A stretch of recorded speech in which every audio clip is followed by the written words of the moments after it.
Welcome to the Consilience Conversations, the first of hopefully many conversations with Dr. Matthew Roos. And Matt, right before I give out your CV, why don't you say hi to everybody just so that they know I'm not making you up? That's right. I'm here. I'm real. Hi, everyone. And thanks for having me, Alex. All right. Well, it's a real pleasure to have you, and I'm glad that this has worked out so far, and I'm looking forward to it working out even better and better. But let me give the listeners who have some idea of me some idea of who you are. So just looking through your education history here, which is actually taking me a little bit of time, you were summa cum laude electrical engineering at the University of Missouri. You have a Master's of Science in Electrical and Computer Engineering from Purdue University.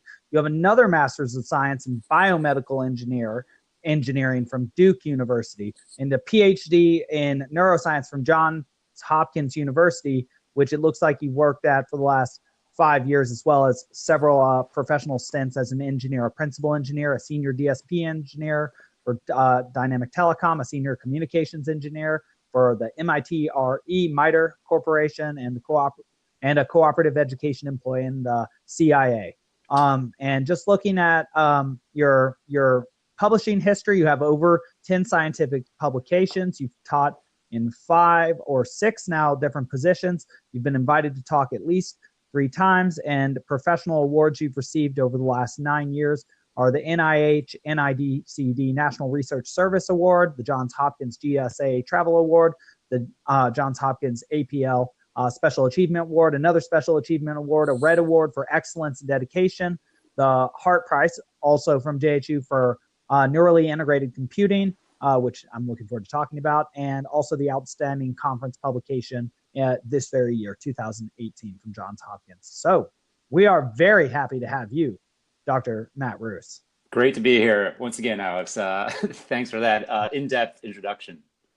Yeah, well, it's important for people to get a sense of who you are for what we're doing. And so I guess I should explain with a quote what we are doing, because everybody knows that I'm an English teacher. I'm attempting to master the 5 epics, and I would make the claim that through my work and through the curriculum I've built out in San Diego, that I am a master of the great 5 epics of Western literature, and that I speak in great depth about them. And I intend to use them and bring them up in the context of these conversations that we're going to have, and show that sort of the new methodology in the humanities that I'm trying to develop is one that is based on empirical science, and particularly on the principles of neuroscience, which you and your many colleagues now are producing in the science departments. I think that the most appropriate and the most advanced relationship the humanities and the hard sciences should have today is one of cooperation, not of ignorance. And so E.O. Wilson, a Harvard sociobiologist, says in the beginning of chapter 2 of his great work Consilience, for which this podcast is named, in the great branches of learning, you will see at once why I believe that the Enlightenment thinkers of the 17th and 18th centuries got it mostly right the first time. The assumptions they made of a lawful material world, the intrinsic unity of knowledge, the potential of indefinite human progress, are the ones we still take most readily into our hearts, suffer without, and find maximally rewarding through intellectual advance. The greatest enterprise of the mind has always been and always will be the attempted linkage of the sciences and humanities. The ongoing fragmentation of knowledge and resulting chaos in philosophy are not reflections of the real world, but are artifacts of scholarship. The propositions of the original Enlightenment are increasingly favored by objective evidence, especially from the natural sciences. And so that's what I think that we're doing here. So Matt, and I guess the listeners should know, Matt and I know each other from a long time ago. We had a mutual friend. We're friends as well as, I suppose, now colleagues. And so I hope it's okay to call you Matt on the air. Absolutely. Definitely. Please do. Great. Thank you. So what attracted you to this project? Obviously, you're a serious scientist with a serious CV, and now you're talking to like sort of a literary guy, a literature guy on podcast. This isn't a conference. This isn't a lab. And I'm not the usual sort of colleague that you would have. What is it about this project that you find important or that draws you to it? It's some might say it's sort of an avant-garde idea. It's something different than probably other people have been exposed to. And I think you and I don't even know how this is going to to play out. So part of Right. it is, I suppose, just the curiosity of where this is going to go. I'm a person who is curious about all sorts of aspects of knowledge and science. But I will say my knowledge of medieval or classic literature, epics, poems, etc., is reprehensible, perhaps. It's very poor. So, at a minimum, I will learn a lot, I think, through this. Another aspect is just that, to be quite honest about it, is I have a little bit more time on my hands than I have had for a while. Taking a bit of a sabbatical from my job. You could say I'm in between jobs, kind of deciding where I want to go next, whether in the neuroscience, electrical engineering, computer science realm. These things have somewhat are more connected than many people might think, or they can be in certain ways. But the point is, I have a little bit of time, and so this seems like sort of a fresh and fun and interesting thing to do. So, and of course, I know you have lofty goals, and your Consilience quote really spoke to it. So that is not, that was a driving force, or is a driving force for you. It's not for me, but not because I'm not a believer in it. It's just something that I haven't been thinking about. And so maybe you will change my mind on that over time. Well, I'm really looking forward to getting the opportunity to do that, because I think part of being avant-garde is showing that there's a real space that exists that one can draw fruit from that people haven't yet gotten to. And so hopefully we really are riding the appropriate wave. And I just think that you're going to bring an element to this podcast that it really needs, because say even yesterday I was making a statement. I was making a claim about the symbol of the Medusa that one sees not only as deep as the Iliad, but also in Dante's Inferno, as a representation of generalized threat that humans produce. And so as a generalized representation of threat, it has a generalized response, which is petrification, which is a threat response that we share with, say, a rat. Sure. And so a claim that I then made is that the idea in this text was that what separates us from being a rat is that we can actually regain motor control from our anxiety circuitry and then choose to explore that which is dangerous or threatening, and that is what increases the domain of our known territory, not only in a physical way, like being able to map the world, but also in terms of our known territory, which is cultural, which is also part of our territory as humans, how we push forward the limits of knowledge, which is what we're always doing in an exploratory way. And so being able to say access you and have you say, oh, no, there's no such thing as an anxiety circuit. That's total BS. Or saying, well, actually, yeah, in my lab, I've actually studied rats doing this and that. I think that's going to add an element to the things we're trying to do that has been sorely missing, and that will, I think, very much anchor us in. Well, I could segue off that just for a moment, Alex, which is that, for that example of, a rat and its response to its environment, which is very primitive, of course, to humans. But we have brains that were built upon many of the main components of these primitive animals. And we still have, aspects of those that are not always overcome by our sort of newer brains, if you will. And so right. It's good to think about that, good to know that, good to understand why someone may behave, including you or I, in a way that we do, as well as thinking about ways to sort of overcome or combat sort of our ancient minds, as some people might call them, and get the best we can out of our newer minds, our more rational minds. That is precisely, I would say, the heart of this project, getting us to understand the relationship between the ancient old mind, the motivational centers, and what our prefrontal cortex produces, our sort of willful consciousness. What is the appropriate relationship between those? Because I think that is the most serious question of our day, and a question that we are in a unique place to answer, especially with some hard science and some data from, I would say, the bowels of the greatest stories that exist. And so one other thing that we were going to do, and I know we need to jump into what we're actually talking about today very fast, is we were thinking about talking about specific authors. And as we develop a listener base, and you listeners who are listening now, you can weigh in on this. And something, Matt, I should say is that listeners can actually call in separate from the podcast and leave a message, and then we can include the message and then address it. But something we were thinking about doing is addressing contemporary authors like Ray Kurzweil, who's a futurologist and theorizes about the creation of AI and thus knows a lot about brain science. People like Jonathan Haidt, who write on educational issues related to neuroscience and clinical psychology. Jaak Panksepp, who writes about affective neuroscience and has done some groundbreaking work in motivation. Also some computational neuroscientists like you, right? Like Ogi Ogas and Sai Gadam, who did that A Billion Wicked Thoughts. And so something that I thought we might do on here is also consider contemporary thinkers who are basing some of their work on this data that we are now generating, these massive quantities of data that we now are generating that are, if anything about them is prejudiced, they are far less prejudiced due to their sample size and wide-ranging application than any studies that have ever existed have been, especially those conducted by the social scientists using mostly college-age kids 18 to 21. Yeah, I think there's a lot of truth to that. And well, first of all, I think that's great that you are engaging with the listeners, and I hope they do come up with some great questions or comments or thoughts about some of the material we'll be going into, or just have suggestions about other material that we may not have thought of ourselves. And this may be a little off topic, but since you brought up big data and sort of the social experiments that can be done with that, my first order response is I totally agree with you. On the other hand, there's always things that are missing.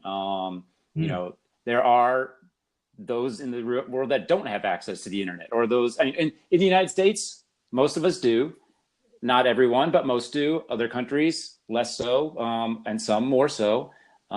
Anyway, just saying that there's always little nuances that we need to think about sometimes it is very important to know where the data comes from, what the assumptions were that underlie that data, the collection of that data, et cetera. But these are, issues that we can perhaps tackle when we get into more specific examples.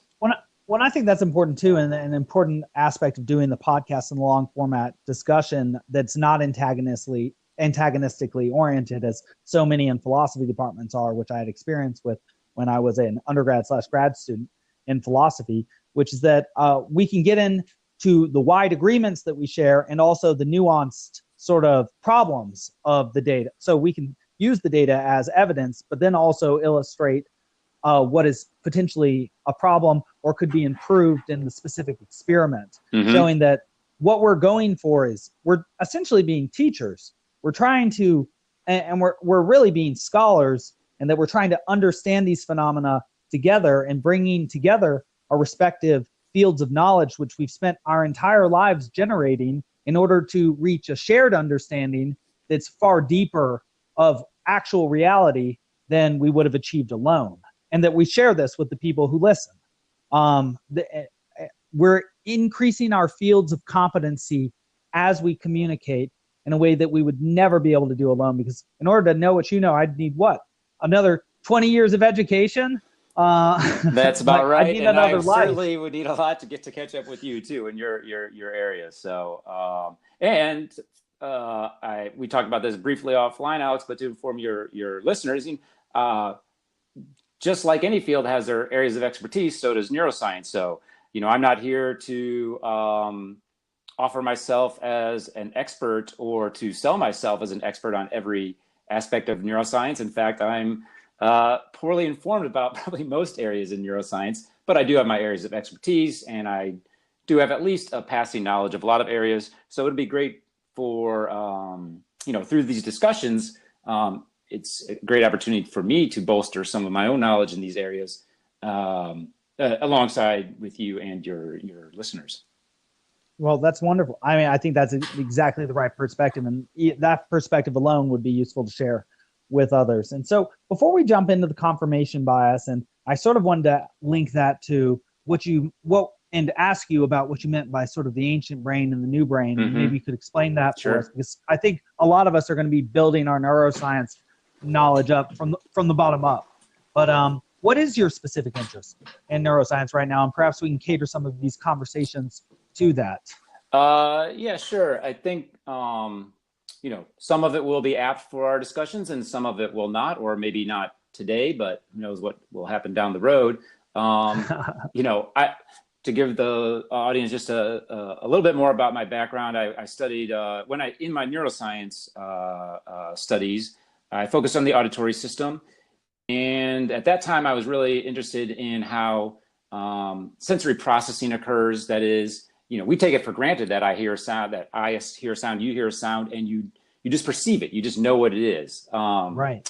And also on the motor side of things, you know, if I want to reach out and grab a glass, I just do it. I don't think about how I do it. You know, right, as a child, you might have learned how to do it.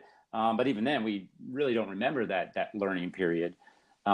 So anyway, I studied audition and used most of the studies were with rats and mice, and recording from neurons in these early auditory areas, because what happens in those areas is,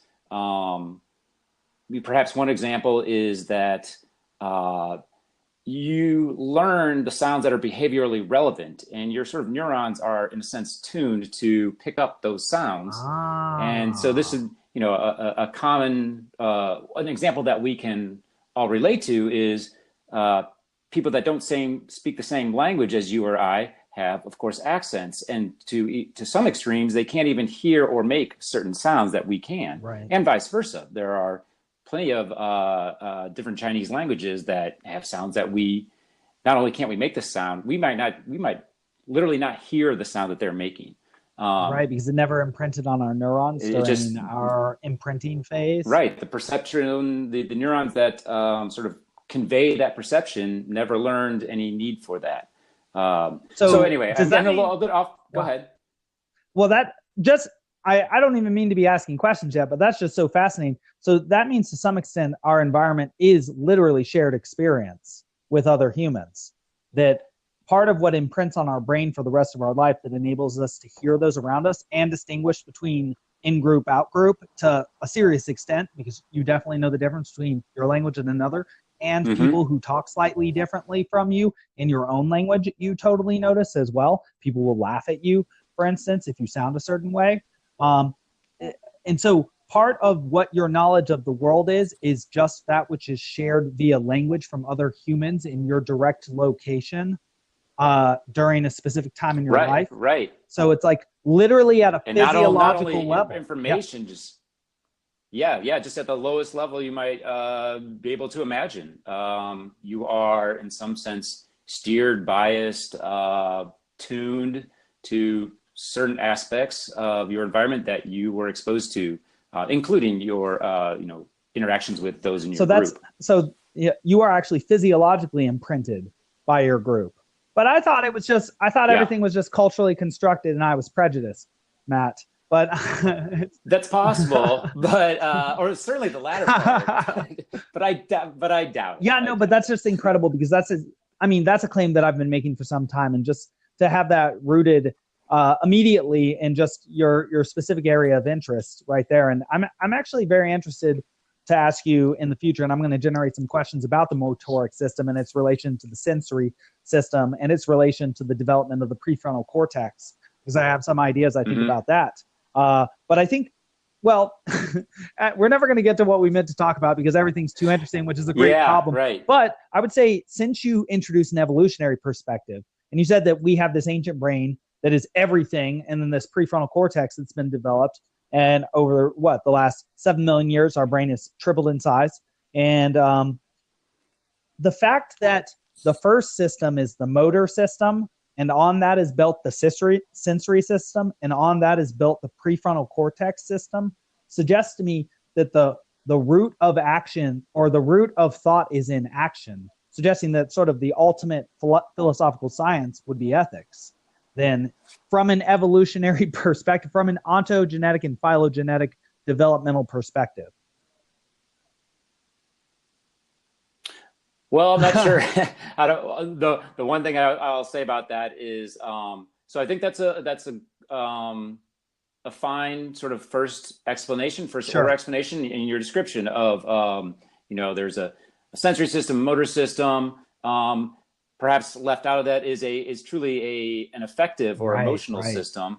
The animals have emotions. They have feelings, and sort of what's been added on to is in sort of as hominids, Rose, is greater powers of reasoning and greater memory, um, but also social aspects too. And some of those are, sorry, what I want to get to is that the prefrontal cortex is intricately connected with all the rest of the brain. These aren't really sort of like uh, different systems that are either in contention, or although sometimes they can be.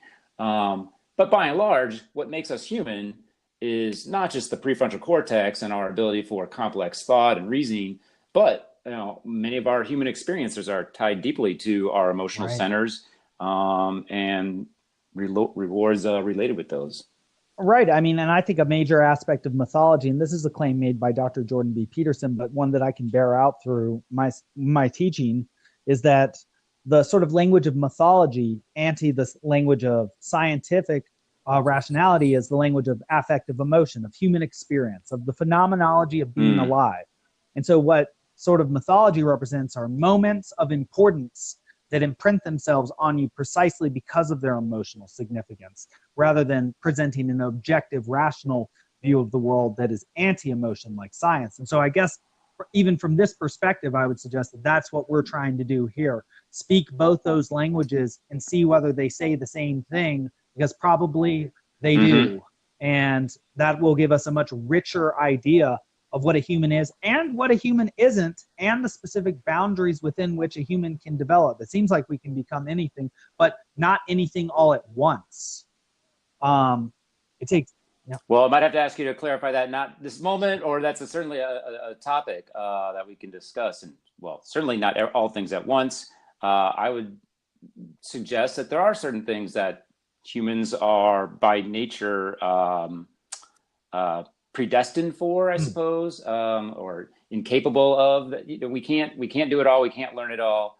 Um, and these may be simplistic, concrete examples of this, but there's a reason that we used to write down the phone numbers of people we didn't know, and then the cell phones came along, and we store those phone numbers. And so that's just a simple example of, I think of the brain as a computer, but it is very different from our modern day computer, because we don't store and recall information the way that a computer does. We don't process information identically every time it is exposed to Mm. us. That is perceptual information, or when we take an action, whether it's a cognitive action or a motor action, it can be different every Does that time. mean the frame? How, Um, how, so, how can it be different every time? That's very interesting. well, there's the first order answer to that is that we are, our nervous systems are composed of neurons, and those are the fundamental elements of the nervous system, and Mm. synapses. Um, and those are biological, molecules and cells, and they have failures too. They're not precise. They're not. Now, computers kind of have failures too, but they're binary. They are always Mm. locking to ones and zeros. At least binary computers are binary, and our brains are not. They're sending these electric signals, chemical electrical signals, back and forth, but they just don't have the precision, the repeatability, because nature is messy. Mm. And the cells are always rebuilding themselves, regenerating. Proteins fold in the incorrect way, or they're destroyed for various reasons, and the body has to regenerate them. So the short answer is that just the nerves or the neurons are always changing. So they're sort of randomly spiking. That's our terminology for sending out these short bursts of signals to each other. And those are sort of like, there's always a little static, I guess is a way to put it, or white noise So in the there's system. sort of Um, error built into the system. That's well, I think there's something really interesting there. Just that term error built into the system. And what we still don't know, many neuroscientists work on computational models to help get at this question, we don't know whether that noise or that error in the system is truly always noise in the system that we just are able to overcome by the vast parallelized network that is our brain. Or does it actually, it may be that noise is actually important or instrumental to our thinking. One example in a way is does that somehow, is uncertainty or probability represented in some ways by that noise in the system? Is it not purely independent noise that's not related to the system, but it's actually something that benefits the system is one way to put it. That's fascinating because there's a philosophical argument there, but there are real computational models that are trying to pursue answers to Well, those that's interesting questions. because is that a quantum model? Because I recently read in Kurzweil about the Eastern and the Western interpretations of quantum mechanics, and the Eastern one being that that certain electrons do not take place or do not exist in certain places in the universe until they are focused on by a perceiver, whereas the Western, far more scientific sounding idea is that all electrons exist in a probability field at all times, and because the measurement instrument you're using is also composed of a probability field, the interaction between them takes place in a specific place, and so you're just measuring where both of those objects happen to be in time. And so it just sort of sounds like the error, or excuse me, the uncertainty that's built into the system could be that idea could be modeled on the quantum field model of where things happen. And if I were to just quickly theorize off the cuff, I would say I wonder to what extent uncertainty is built into our system because of the uncertainty built into the system within which we exist. Because obviously we need room to adapt. Well, there is to comment on the quantum part. Everything. There are all sorts of researchers out there doing all sorts of things, some of which I think are just sort of crazy. There are certainly people that have speculated on sort of quantum level models of the brain and how that may be in some way fundamental to its operation. I will go out on a limb and say I think that's just BS, but I don't think there's anything about quantum physics particularly that makes us who we are or allows our brains to operate the way that they do. But that is not to say that this sort of uncertainty, that this noise in the system is actually not something constructive or useful by the system. And I'm using the term noise pretty loosely here. If it's truly noise, if it has, some would say it's totally uncorrelated or independent of the system, okay, then that's just noise. But if it's something that we observe as noise when we monitor the brain and signals from the brain, that may just be a limitation in our understanding of what signals are really being represented or what information is being represented there. And another, we don't want to go down this road right now, but perhaps this is perhaps that noise in the system. If we saw things were perfectly repeatable, we would be certainly questioning, do we have any free will? And I'm not a philosopher, and I don't really desire to dive deep into that and take on that challenge about answering whether we have free will or not.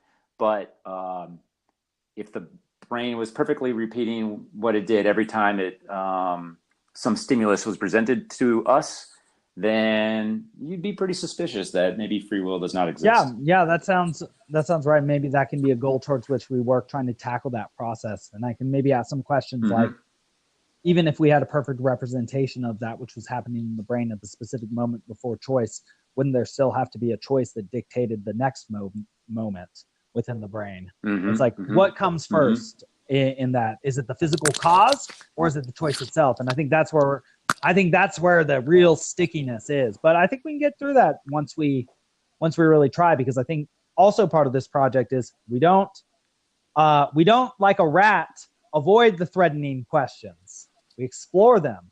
And that's something I always let's dive right into them. I think some of these questions, and especially in the humanities departments, have, because of their ineffability or their inability to be answered completely, some scholars have just decided not to try and answer them at all. And it's like the domain of known territory amongst these scholars has, like with a rat, who is being punished over and over again in different parts of the cage is getting smaller and smaller and smaller until now their domain of expertise is such a small sort of corner of the world that it barely has any relationship to reality. And so people like us emerge to say, okay, well, let's talk about what's real and apply our knowledge basis to it. But so, Matt, I want to ask you a question, and excuse me if this is sort of a lazy teacher question trying to link two things together, but if you can handle it, it'd be really great. So I wanted you to explain a little more the basic concept of the sort of ancient brain that you brought up and what that term means, and sort of the new brain, how they sort of very, very broad strokes kind of interact with each other, and whether that could be related in any way to the topic that we're supposed to get to today on the confirmation bias, which, this is like a syllabus day, so we're not going to get too much into it. But yeah, that's okay. And I think I can make that connection or find a route to that. Well, when we talk about the ancient brain, there's it depends if you're talking about it from a sort of a neuroscience standpoint or a psychology standpoint. Of course, they are linked, and I'm not a psychologist, but the fundamental notion or aspect is that we evolved from sort of lower order brains, and those brains, I think, as I sort of mentioned previously, are really focused or really built for. Of course, there's the whole evolution aspect, and really it's the genes that are driving this. But those individuals in the species are driven to find all their resources, consume resources, find mates if they are a mating species, and have offspring. That's sort of it. At a pretty low level, and that could even describe things that don't even have what we call as a brain, right? They have perhaps a nervous system, but they're sort of just all reflexes, like a lobster in a way. Yeah, I would say, a lobster probably, I don't know enough about lobster brain at the top of my head, but they're probably more to a lobster brain than you might think. I'm not saying that they're having deep thoughts and they're deeply emotional, but, there are a lot of, and surprisingly, a lot of the elements in our brain, sort of our certainly our brain stem, but our midbrain, everything aside from the cortex, a lot of those components are in very low animals, not just low-level mammals, but, vertebrates generally. A lot of vertebrates have amygdala, hippocampus. Oh, wow. The limbic system. Yeah. So many of these major brain areas. And just to pause, that's something I'd like to bring the mythology element into, because I think that many of the mythological stories I have access to are explanations of what happens when you have to engage with the amygdala and the hippocampus. And also that many of the stories and what gives meaning to the stories is those driving influences that even drive the lower creatures, like protecting your known territory, or finding or defending your mate, or defending, your area, and seeing some of the higher level organizational principles of our social development emerge. Like all of a sudden, the second that you have a collective territory that you're fighting to defend, boom, friendship and trust develop between people. And then, well, I'll have to ask you what shared goals, and I'll have to ask you whether there's actually specific circuitry for that at this point. But I'm sorry to have interrupted you. So you were telling us the story. Well, I'll just say that, let's see, getting to making our way to confirmation bias, I suppose. There are many cognitive, so more broadly speaking, we as humans have many what people call cognitive biases, right? So, and they come in, there's a whole list of these things, and it's not as if there's a hard taxonomy I don't have about them, how though, they're right? organized. Only other people have them, not me. Well, that would be one of the biases. So you do have it. And there are many of these, and I'm sure many of these will come up during our conversations. But as you mentioned, one that is notable is confirmation bias. And even that, there's a lot of nuance to these things. So they could have slightly different descriptions, or they may be, confirmation bias may really be 2 or 3 different types of biases.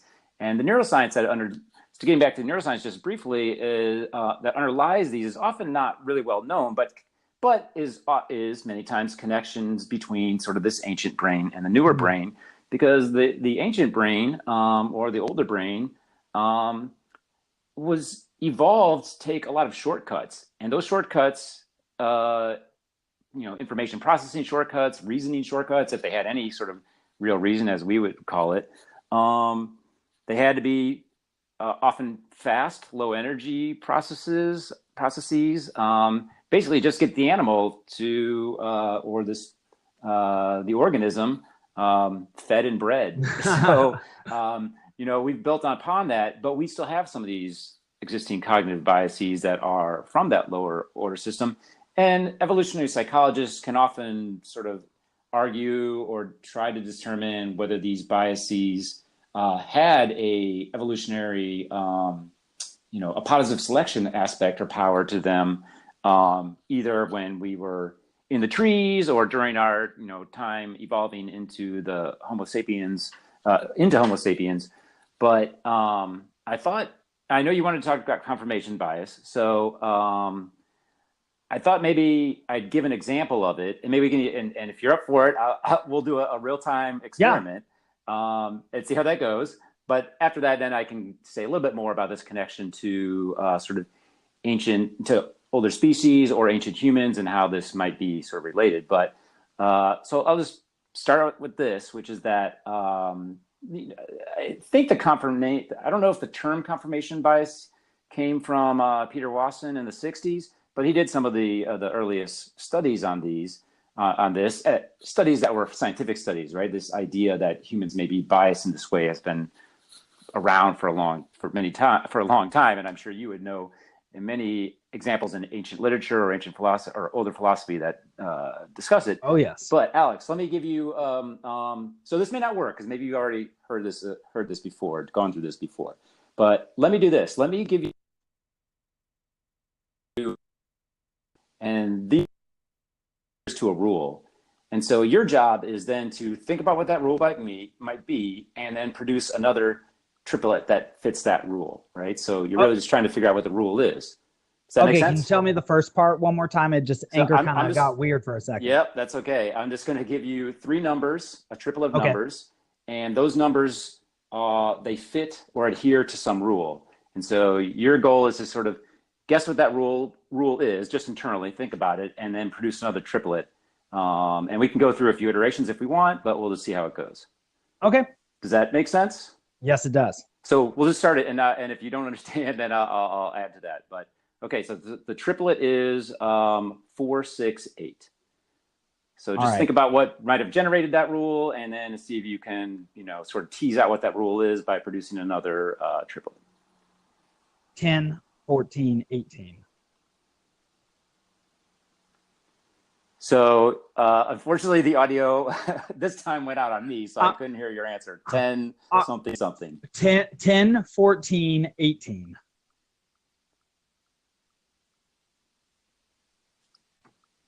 All right, Alex, I don't know if you can hear me.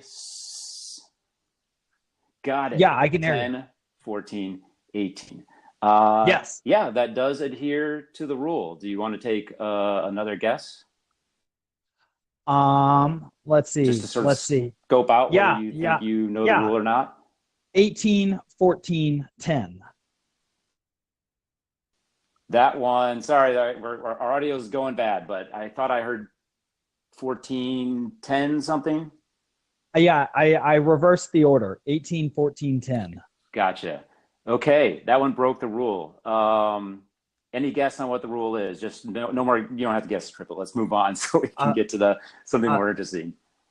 Ascending even numbers.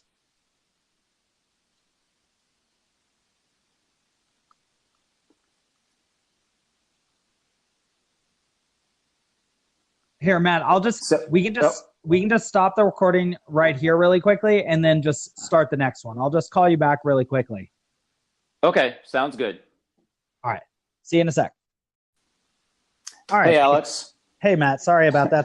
It's okay. It starts to cut far. So I had said you had given me the original number. I think something 4, 6, 8 or 6, 8, 10. 4, 6, 8. Yep. 4, 6, and then 8. You said 10, 14, 18, and I said yes, that's correct. It follows the rule. And then I believe you said it in reverse, right? Yes, 18, 14, 10, and you said that broke the rule. And so my Right. guess, ascending even numbers. Right. So you're close. The rule though is just ascending numbers. Ah, yes. So there's 2 points to be made about that. One is giving an example of confirmation bias, and I'm not really saying you were biased there, but I mean it was only two guesses. So, but in the end, your guess was that the rule was even numbers, ascending, whereas it was much more broad than that. That those studies in the '60s sort of dove into that. Right. And people essentially, the summary sort of what confirmation bias is that people tend to search for information that confirms their existing beliefs. And that could be gathering information, that is going out on the internet, going to the library, asking friends and family or enemies, or it maybe just means searching their mind and ruminating. And there is some nuance to some other versions of that. So, in that example that we just went through, you had no emotional reason to, you didn't really have a pre-existing belief other than you established one very quickly, thinking that it might be even numbers that were ascending. But you didn't have a strong emotional attachment to it. So there also can be emotional aspects that are driving confirmation bias.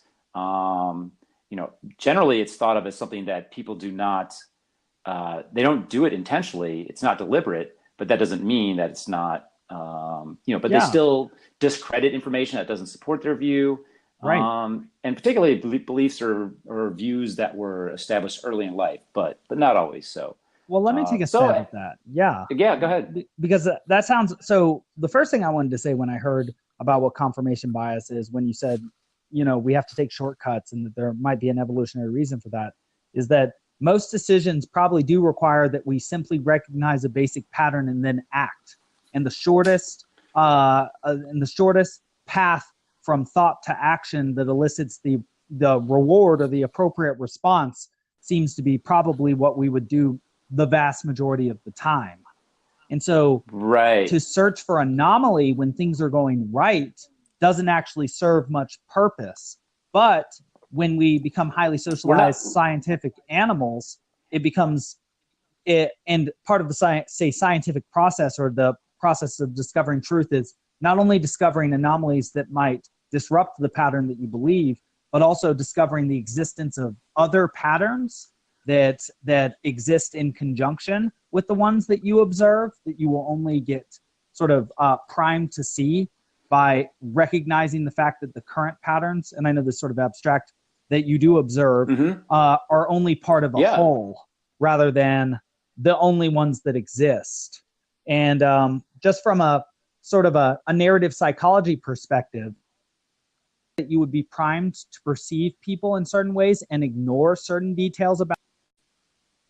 All right, so the point I was on is that from a narrative psychology point of view, people are actually literally affectively motivated in order to maintain their stories, their sort of systems of beliefs, and that the people in their lives occupy roles that are generalized features of their stories: wife, girlfriend, son, daughter, teacher, student, policeman, deli person, and that we are motivated to maintain those stories of those people in order not to have to alter our systems of belief. And so it would make sense that we would be sort of naturally primed or are tooled up in order to see that which we already do see and want to see, rather than that which is anomalous to that as well. And that would be a generally effective strategy. I think that's partially or wholly true, or at least that's one of the factors. There's something underlying about our evolution that gave us these sort of shortcuts, and we take, and stereotypes are perhaps one version of these things, and they do sometimes help us get through our lives more quickly, more easily, with less, rationalize every little thing every moment of the day. These give us very effective shortcuts, but they can go awry for us sometimes too.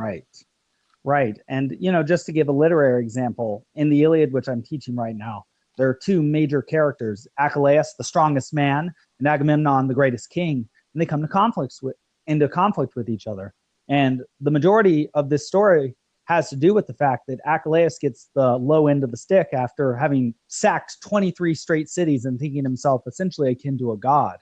What happens is that his place within the story is totally upset, which upsets his story and his very ability to move forward in life.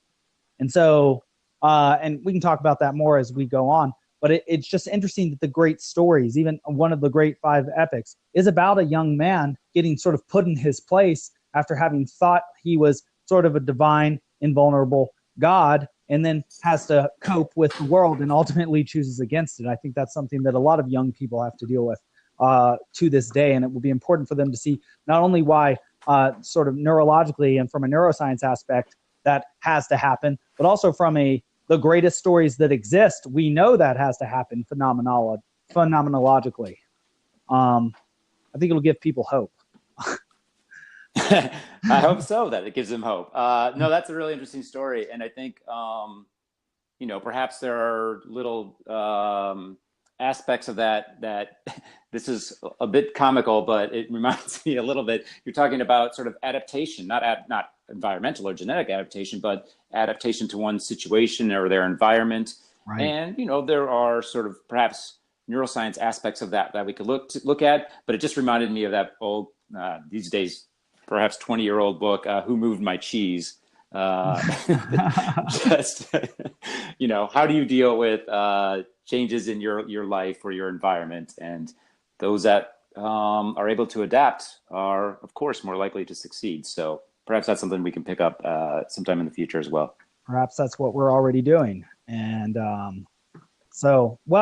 Doctor, it's been great having you on the podcast. I'm very excited for the future. Yeah, this is great. I think we can clean up a few technical issues and then make some real progress.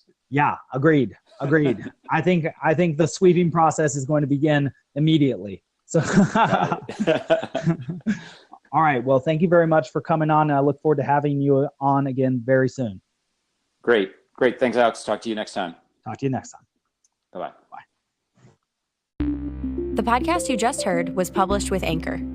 Got something you want to say to the creator of this show? Send them a voice message using the Anchor app, free for iOS and Android.